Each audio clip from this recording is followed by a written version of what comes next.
Ilankadu JKMO India Shotokan karate അക്കാദമിയുടെ 15ാമത് വാർഷികവും സ്ഥാപനത്തിൽ അക്കാദമിയിൽ നിന്ന് ബ്ലാക്ക് ബെൽറ്റ് നേടിയവരുടെ അനുമോദനവും Poonjar MLA advocate Sebastian Kulathunkal നിർവഹിച്ചു.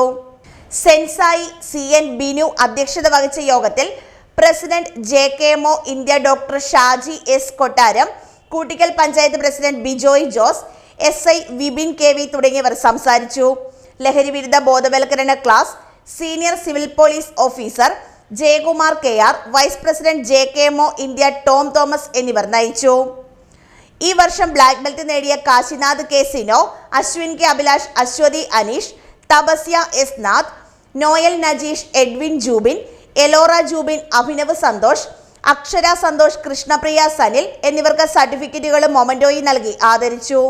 സീനിയർ ബ്ലാക്ക് ബെൽറ്റുകാർ ഉൾപ്പെടെയുള്ള കരാട്ടെ ഡെമോയും വിവിധ കലാപരിപാടികളും നടന്നു. പ്രദേശത്ത് JKMOയുടെ കീഴിൽ കരാട്ടെ പരിശീലനം നേടുന്ന കുട്ടികളുടെ മാതാപിതാക്കൾ ഉൾപ്പെടെ 500ഓളം പേർ പങ്കെടുത്തു.